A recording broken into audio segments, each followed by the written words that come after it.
The following is a listener-supported ministry from the Grace Evangelical Society. Will judgment seat of Christ regrets be eternally painful? Well, that's what we're going to discuss on today's episode of Grace in Focus. Hi, I'm Lucas Kitchen with the Grace Evangelical Society. Thank you for taking some time to join us today. I think you'll be glad you did. We're taking questions from listeners just like yourself. In fact, if you've got a question, you can send it to radio@faithalone.org. Well, let's go right to today's discussion with Dr. Bob Wilkin and Shawn Lazar. Here's Grace in Focus. Welcome to the show. My name's Shawn. Hi, I'm Bob. You're perky today. Am I perky today? Yes. I don't know. It's because, know what I did this morning? I did something a little bit different. What did you do? So Abby has this coffee that she buys, and it's special coffee. She orders it from Florida, and it's supposed to help you with your brain or something. They do something to it. But anyways, we used to be united on the coffee front, but now this coffee is just so weak. It's just so, almost flavorless. Yeah. It has a flavor, but it's not great.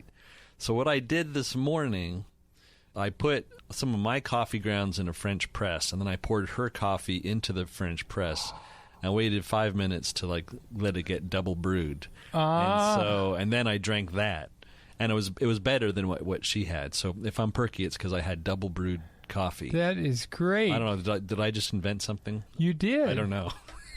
You took hers with the brain power, and you added in the caffeine you need. Yeah, flavor and caffeine, and we'll see what happens. I'm very jittery, though. Good. Yeah. You're jumping around, your legs popping, but that's all right. And we need to tell people about your shoes. We do? Well, I mean, it's a radio show, so they can't really see them. He bought some tennis shoes, and they're like, I guess... A peach color? Or it's either peach or tangerine. Tangerine could be. I And think the color they're kind is of an orangish, a light orangish color. Yeah, you only live once, I decided. And I asked Shawn what his kids thought, not so much, but Abby likes them. Abby's in favor of them. You know, Okay. It's just a little spark of personality. I'm impressed because that's the first thing I notice when you walk in. It's hard not to notice them. They have a little glow control. I could add sequins, I guess. Well, they don't have the lights like the kids have. They don't. All right, we got some questions here. Okay.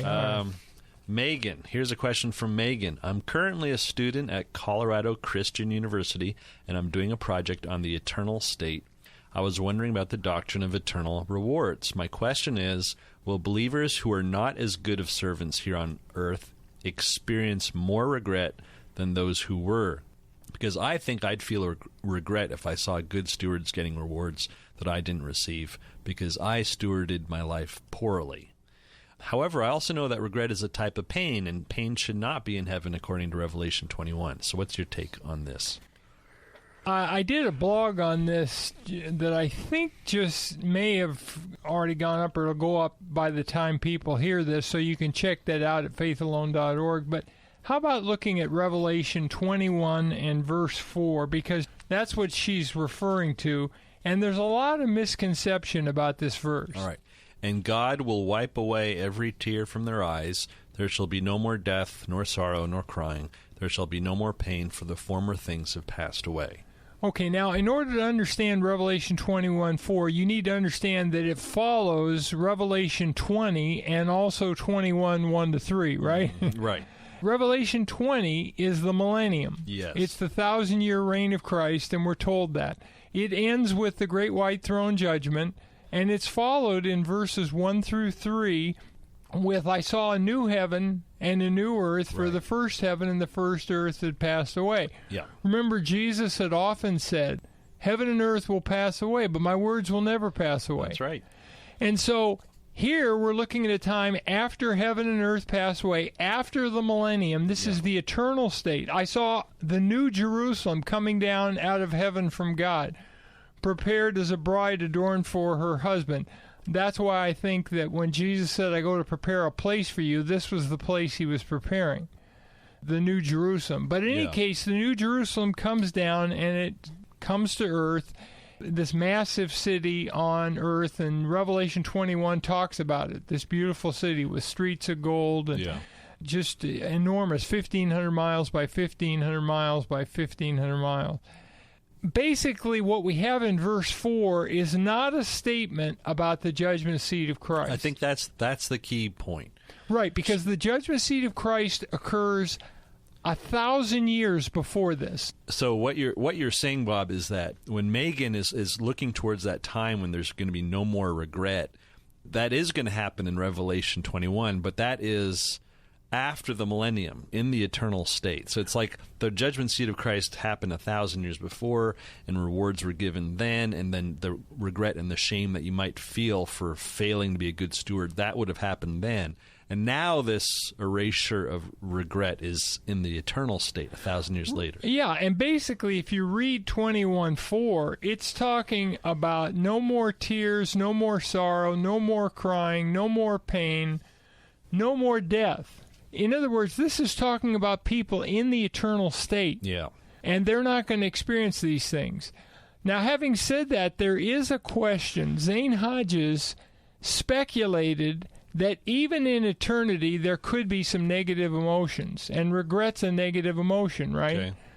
So is it possible that even in eternity, the person from the church age who is not ruling with Christ would still have some sense of regret that he's not ruling with Christ? That forever he's never going to rule with Christ because of the way he lived his Christian life. He was unfaithful in his Christian life. And Zane Hodges suggested the answer was yes. Well, why did he say that?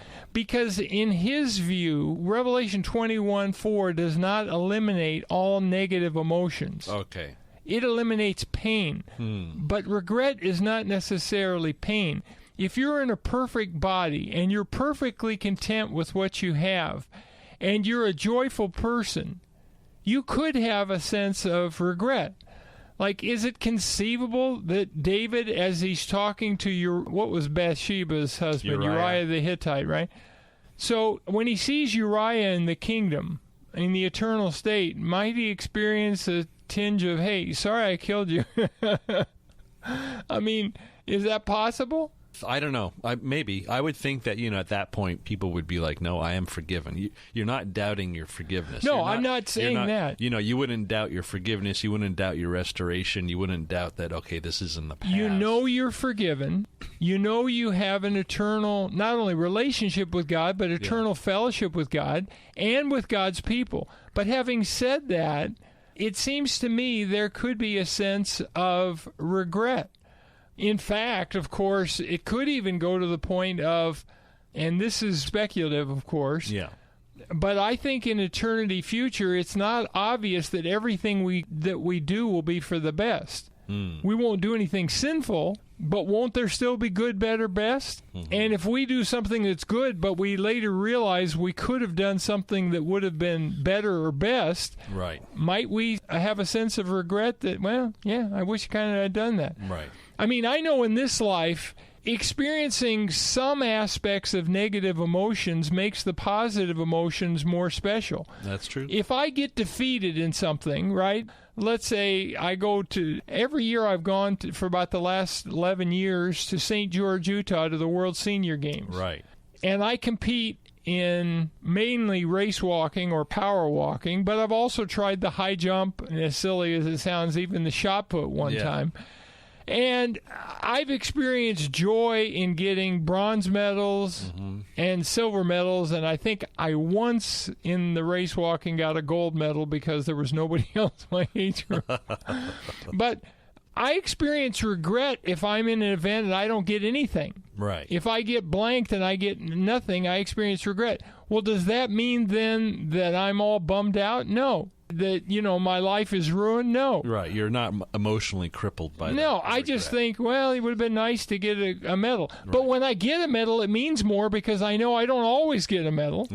It's not like, your kids are in sports and Zane won an actual trophy for winning the league, right? Yeah, they won the league. So but you told me everybody got trophies? Well, I think everyone got something. And I told him, I don't know, maybe I'm a bad father, but I said, all those other trophies, those are all garbage. I wish you wouldn't even get those. But you actually won the real trophy this time, and I'm very proud of you for actually accomplishing something. And so it seems to me regret is not necessarily one of the kind of emotions in Revelation 24. But let me say to you, if you're listening today and you go, wait a minute, I can't even fathom the idea there might be regret in eternity, well, then don't fathom it.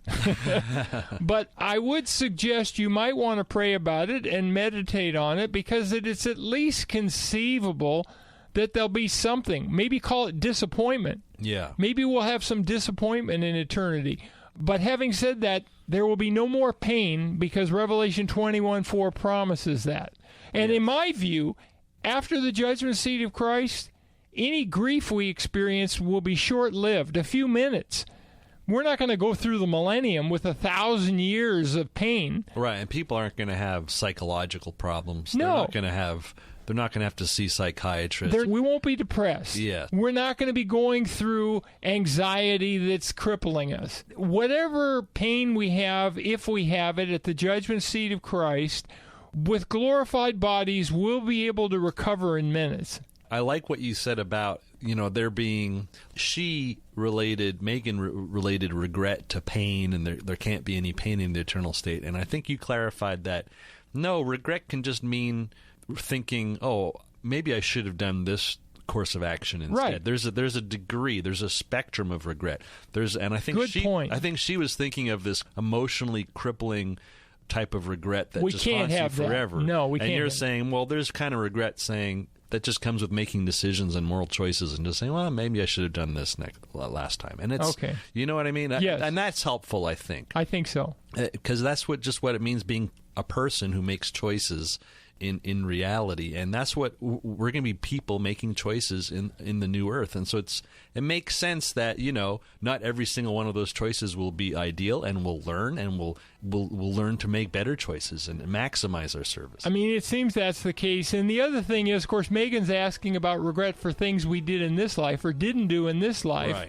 And I would encourage you, just meditate on this, think about it, and be a Berean. Search the Scriptures and see what you think is so. But let's rejoice in the fact we will have no pain forever. Amen. We will have joy forever. We can rejoice in those things.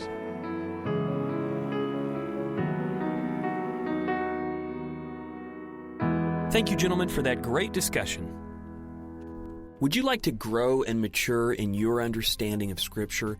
Well, that's our mission for you. And one of the best ways to do that, we think, is for you to come to our website, faithalone.org. That's faithalone.org, and get involved. We've got free daily blog posts that if you get subscribed, completely hassle-free, they'll show up in your inbox. Those that read them are enriched on a daily basis. So come visit us at faithalone.org.